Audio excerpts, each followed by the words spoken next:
Hi there, I'm attorney Kelly Longtin from Kelly Longtin Law, where we provide effective estate planning for everyday families.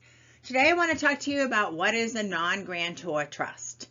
Now, every trust has at least one grantor, also known as the trust maker or the person who creates the trust. So it can be confusing when the terms like grantor trust and non-grantor trust are used.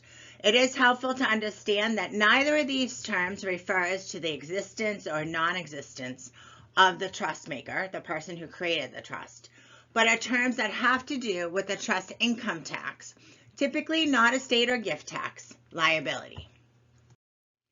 With the grantor trust, the trust maker retains certain powers over the trust, such as the power to revoke or cancel the trust, the power to add trust beneficiaries, and the power to borrow from the trust without providing collateral. Because the trust maker has retained some level of control over the trust and its accounts and property, all trust income, whether ordinary or capital gains income, is taxed to the trust maker, who reports the income on their own personal tax return. So that is the Form 1040 for federal income tax reporting. Now, on the other hand, with a non-grantor trust, the trust maker has given up all power over the trust and has no right to any of the trust accounts or property. Now, in many circumstances, the trust maker may not even be a trust beneficiary.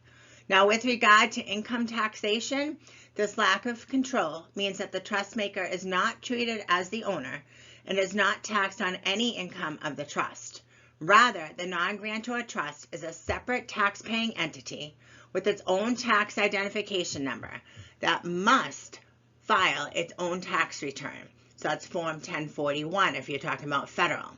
Now, if the trust makes a distribution of taxable income to a beneficiary, then the beneficiary reports the distribution on their own income tax return, and the trust takes a corresponding offsetting deduction on its return. If the trust receives income and does not make any distributions, and therefore does not have any offsetting deductions for distributions, then the trust is taxed on that income. Trust income tax rates, they're pretty steep. A non-grantor trust reaches the top federal tax bracket rate of 37% on income over $13,450. So let's talk about the benefits of a non-grantor trust.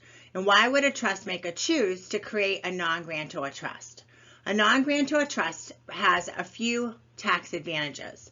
First, as I just explained, the trust maker is not taxed on the non-grantor trust income. So this is beneficial in circumstances where the trust maker does not want to have any financial responsibility for the trust. For example, a trust maker may create a trust for an ex-spouse or children from a previous marriage and want to avoid paying future income taxes on that trust account or property. Second, if the trust beneficiaries are in a lower tax bracket than the trust maker and trust income is distributed to the beneficiaries, the income is taxed at the beneficiary's lower income tax rate. This results in the income being taxed at a lower rate than if it were taxed at the trust maker's or the trust tax rate.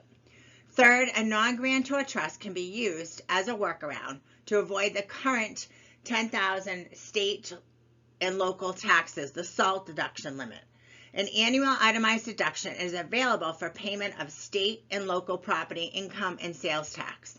The deduction cannot exceed $10,000. However, as a separate taxpayer, a non-grantor trust has its own SALT deduction, apart from the trust maker's SALT deduction. A taxpayer could divide ownership of real property among one or more non-grantor trusts to maximize potential tax savings.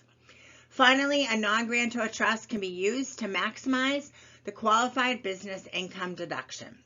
Now, the qualified business income deduction is a tax deduction that allows eligible business owners to deduct the lesser of 20% of their qualified business income or 20% of taxable income in excess of net capital gains if their income is below the allowed threshold.